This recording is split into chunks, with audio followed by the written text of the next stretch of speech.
This week's episode of Behind the Bricks shows one of the backbones of the biggest broadcast in racing, the Indy 500. Speedway social media specialist Zach Horrell is here, longtime friend of Daybreak. Thanks for being with us. Of course. I have a feeling that everyone here at Wish TV is going to be a huge fan of this episode. Well, it's because it's what we do for a living every day on such a faster scale. Yeah. Now, when you click on the podcast, wherever you find it, and we'll get to that in a bit, be ready, maybe grab some popcorn. I don't know if this is the longest one you've done, but this is a long one. It's certainly up there. It might be one of the longest ones that we've had, and it's really just because all of it is so fascinating, and there were so many different areas that we wanted to cover. Right. And, I mean, I think this took about 2 hours for us to film, and honestly over a couple of days as well, because there's just so much that goes into this broadcast, and you know, from the cameras to the production to the graphics and the audio. I mean, there's just, I don't even think we covered it all in this episode, to be quite honest. Well, what's interesting about it, and if you think about outdoor sporting events, now when you plug something into Lucas Oil Stadium, for instance, it's plugging it in. I mean, there's a lot of stuff that's already built specifically for that. But for instance, when Indianapolis hosts a golf tournament, maybe out at the Brickyard or a Brickyard Crossing, well, almost all of it is usually a network coming in saying, here are our trucks, here are our people, get out of the way, we're going to do our thing. Most of the Speedway stuff lives at the Speedway year-round, and the people who put it together are from our community. Yeah, I mean, so, a lot of that comes from IMS Productions, which is our in-house production team, and they work very, very closely with NBC, and honestly, I think sometimes you wouldn't know who works for who, to be quite honest. But yeah, I mean, all of that is IMS Productions. We have a couple of contractors come in for robotic cameras and stuff like that. But yeah, they do it all. And then the most fascinating part is the Monday after the Indy 500, they're packing up to go to Detroit. Right. Because we have an IndyCar race the next weekend, and they do it all again. I mean, it's fascinating how they do it on such a small scale, or such a small timeline, I should say. You mentioned the robotic cameras. Now, we happen to have some here in our studio, for instance. It lets one person do a number of tasks at the same time, but they move kind of like at this speed. Yeah. The robotic cameras for the track are fast, and for very good reasons. Yes, and it really reminded me truly of like a video game controller.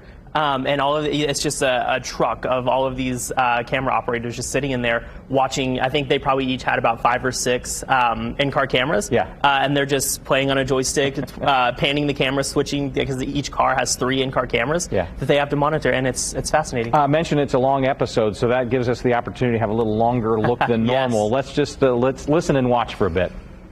So all of what we've seen ends up filtering through this part of the truck, and this is the last time somebody sees it before you get to see it. Kevin, what's going on in here right now? So up front on the right-hand side, we've got Daryl, who's our technical director. He pushes all the buttons. Anything you see on your TV, be it a camera, a replay, a graphics, all goes through his board. The guy to his left is Sean Owens. He's our director. He is responsible for the overall what's happening on the track right now. We have Renee, the producer, next to him. Renee's job is to tell the overall storytelling. What's happening? What is the behind-the-scenes drama that's playing out? And she's the one who's telling Sean what needs to be done, what's going to go in the air. Then you have the guy back here in the back who is our pit producer. He's got 3 pit talent and 3 cameras running around trying to find all the drama, all the storytelling. He tells Renee, Renee tells Shano, Shano tells Daryl. It goes on the air.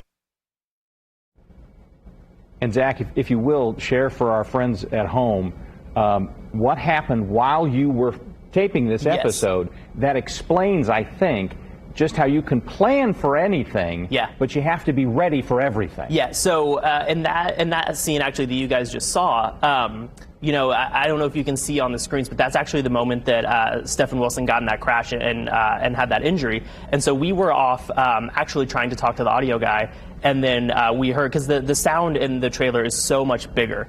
And so we heard a loud boom, and then everyone was like, oh, and so we knew something had happened, so we ran over to what you just saw on screen.